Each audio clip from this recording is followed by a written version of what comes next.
Okay, let me show you what I've learned so far about capturing an IR of the Fishman Aura pedal. With the Axe FX2, Fractal Axe FX2, this is firmware 5.07. First thing you need is a patch that isn't using the effects loop. So in this case, hard to see on here, I'm using patch number 36 because it was a simple patch that was close to where I needed to be that doesn't have, well, you can't really tell anything from looking at that. There's no effects loop in this. It's a pretty simple patch. Most of them are shunts. Just kind of a simple 4-block amp, cab, delay, reverb. The patch that I'm using for, at least initially for my testing purposes, is 37, so 36 just happened to be a simple patch next to it. So that's where I'm going to be, but just have to make sure whatever patch you're currently sitting on in the Axe that it's not using the effects loop. Then the next thing, which I had a little trouble with initially, was the effects loop on this unit is not like a typical amp or other processor effects loop where you just have a set level that comes out, or maybe you've got a switch that lets you choose +4 or -10, something like that. The effects loop level is determined by output level 2. So if you turn this down, then you will not get any signal out of this. You won't be able to capture IRs, and if you plug into the effects loop, it doesn't work. So that's that. Once you've got to that point, the next thing is press the utility button, which would by default probably end up bringing you to the first page, which is the screen contrast screen. So I'm going to use the page right button to page over through the different screens until I get to the one that's titled IR cap. And it should be sitting on the test button, should be illuminated. You use these navigate buttons to navigate around. If you navigate to the right, it changes over to capture. If you do it again, it goes to save. If you go down, that lets you choose the user cab location. And if you go down again, that lets you choose the name. So I'm going to go back up to test,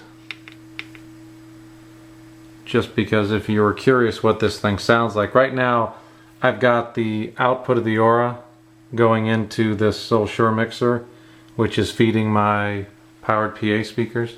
So I'm going to go ahead and just press test here, and you'll actually hear the signal. So that's what the test signal that is used for the IR capture sounds like.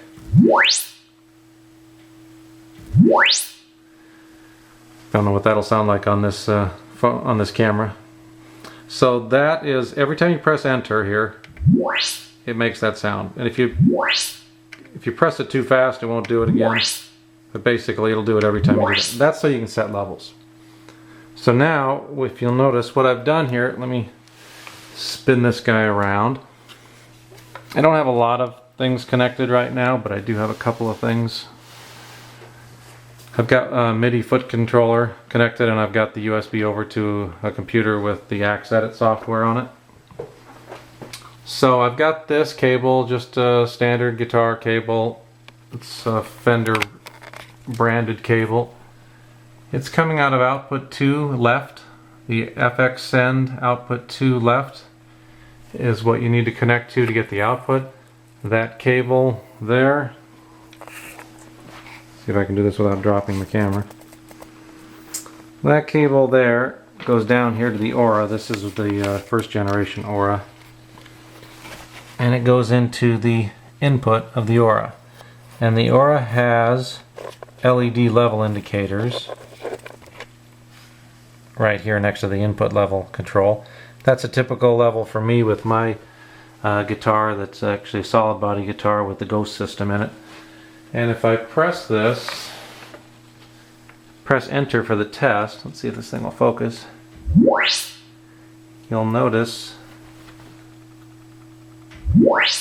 that I'm getting level. And I've adjusted the output level on the Axe here, output 2, so that I'm not hitting the red on the Aura.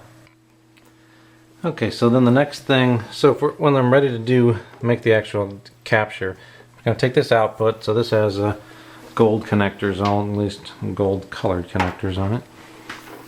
I'm going to take that out of there, and I'm going to bring that around to the axe, and it's going to go into input to FX return left. So we're going to come out on the left, go back in on the left. That's all we need to do there. See, I've lost my USB cable in the process. Doesn't matter for this. Okay, so now that I've done that, if I do a test, still on the same screen, still have the test button selected, you see that input to is showing signal and it's not hitting the red. So I'm not hitting red on the Aura, and I'm not hitting red on the axe. Now what I've done at this point is, what I've got, and I don't have that guitar out right now, but I've got a solid body electric guitar with the full Graphtec Ghost system. And with this Aura, I had a Parker Fly before, and I had found a sound image, a Fishman sound image that sounded pretty good on that. I was never totally happy with it, but it sounded okay. Bill has come to join us, of course, and he likes to be in all these videos. When I got this other guitar and I put the Ghost system in it, I liked the sound of the Ghost system better straight into the PA, but it totally changed what was going on with the Aura to the point where it really wasn't a usable sound for me anymore. So I had to go back and revisit this again. What I came up with for that guitar is the Melissa Etheridge 12-string Ovation sound image, and that actually is a pretty convincing acoustic sound using the solid body electric. So I've got a couple of different microphone versions of it. 1, 2, and 3 in here are all that same Melissa Etheridge 12-string with 3 different microphones. The one I like the best is what I've programmed into patch number 1, and that is the KM84 microphone sound image. I've also modified my settings. Bass is -5, mid is -1, treble is -2. So I've done some EQ changes there. I'm using strictly the Aura. I'm not blending any of the piezo in. I've got the phase as I believe 1 is in phase. Compressor's off, limiter's off. That's the way I've got this set up. I'll probably make another image with all that EQ at 0 just to see what the difference is, and then make up for it in the axe. But on this, playing through this straight into the PA, those are the settings that work the best for me on the Aura, and so I've left it set up like that for the capture. And now let's go ahead and make this capture. So I'm going to go ahead and put the camera on a tripod and see if that'll work any better for this. So I'm ready to do my capture. Now I'm going to press the right navigation button to select capture, and when I press the enter button, you'll see that it's going to do it several times. You can see the audio input level there on number 2. It says capturing, goes through this sequence a number of times. You don't hear anything. If you've got the outputs connected to output 1, you won't hear anything come through the axe.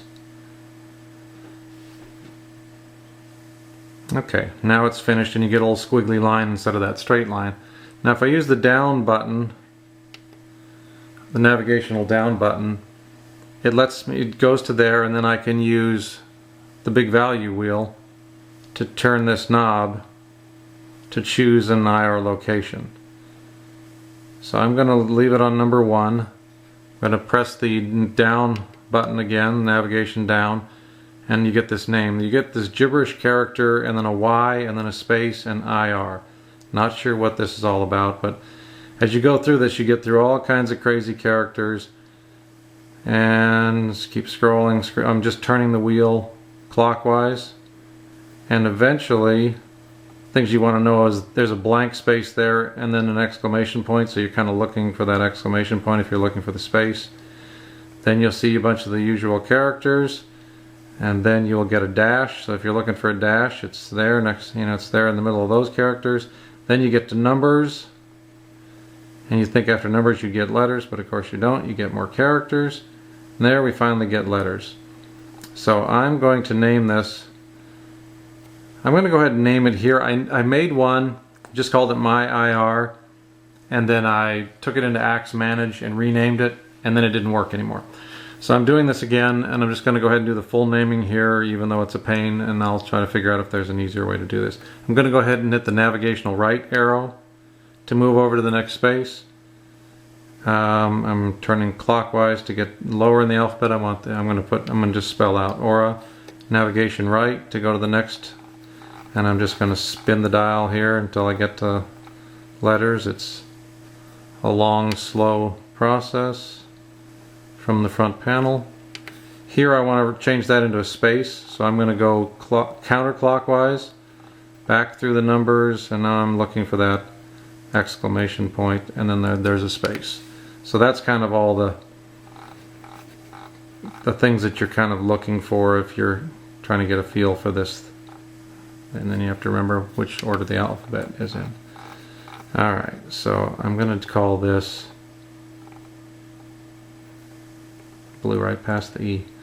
I'm going to call this the ME12, Melissa Etheridge 12, and I went right past that dash. You kind of get a feel for, you can do a kind of a couple of quick spins and get to numbers. And then if it's already a blank, you just hit the right arrow again and move on.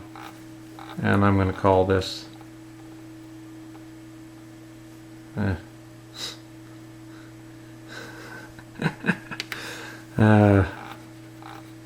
joy of spinning a wheel to choose letters. Okay, I'm going to call this the KM84, so I know which microphone it is, because I'll probably make an image of each one of these things. Alright, so now that I've got my name, I'm going to press the up arrow to get back up into the top row, and then the right arrow to move over to save, and I'm going to press enter, and it's going to ask me to confirm that. I'm going to hit enter again, and now I have an IR capture that I can use. So now I am going to hit recall and go back to recall mode, turn the wheel and go to my mixer patch template. This is a patch that I created. I'm going to hit layout, use the right arrow to scroll through here. This is a patch that I'm using to get magnetic pickups in the front.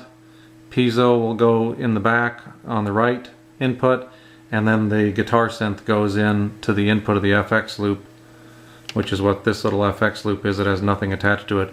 I'm actually going to bring in the stereo outputs of the Roland guitar synth into that, and everything gets mixed together and mixed down to a stereo feed that I can send to the board. This is actually, I'm pretty excited about this. This is pretty slick.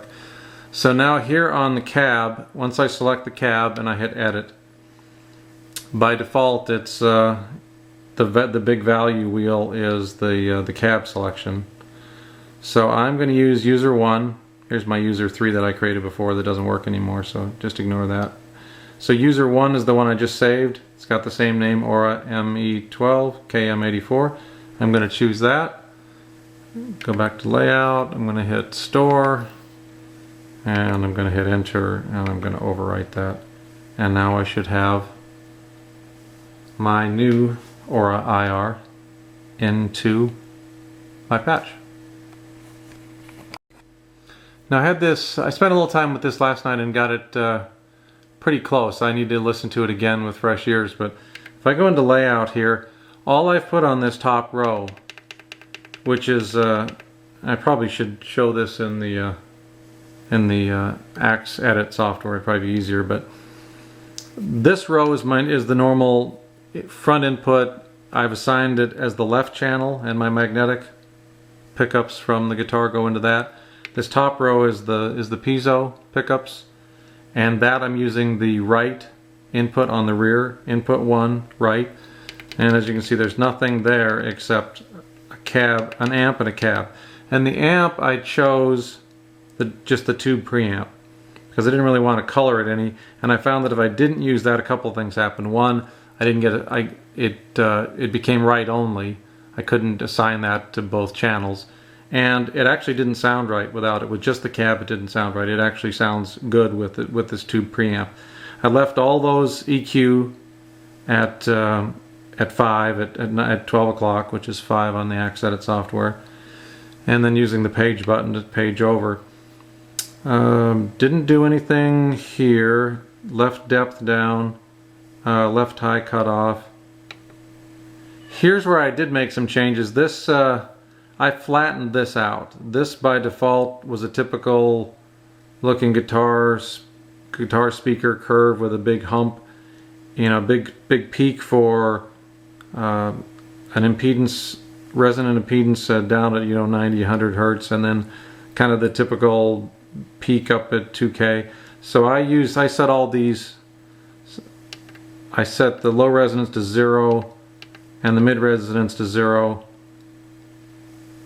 And I thought I had set that higher than that, but maybe that's the highest you can do.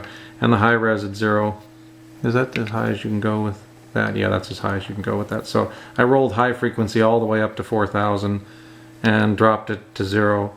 Left these guys at 20 and 20K, which got me a nice flat response there. Then I went into this, and the nice thing with this is you've got a nice 8-band EQ. With the Aura on its own, I've never been able to get rid of kind of a hollowness using these sound images that are intended to be sound images for real acoustic guitars. Using them with solid body guitars, they never quite sound right. And between the mid and the treble controls on the Aura, I've never been able to get it to sound quite the way I want it. There's always a little bit of a hollowness. Well, with this I was able to go in and bump up 500 a little bit. I bumped up 500 just a little bit, bumped up 1K quite a bit, and then I knocked down 2K a little bit, and 4K and 8K, just to take a little bit of the edge off of it. And that, by the time I got done with it last night, sounded pretty good through the PA. I was actually, that's as good as the solid body's ever sounded to me, so I'm very excited about the potential here. Most of this stuff I took out. The supply sag, oh, and where was the I know is that under dynamics?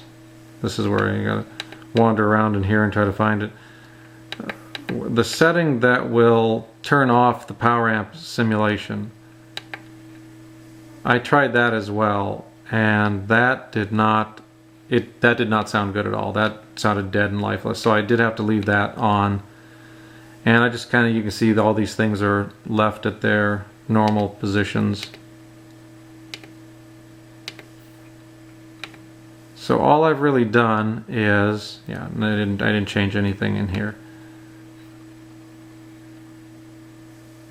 Okay, and then I did have to boost the level, although I think when I got done with this before I pulled some of that, well, I may or may not have pulled some of that back. But mostly it's flatten out the speaker and then go into the EQ and make it sound like you want, and that's where we are with it at this point.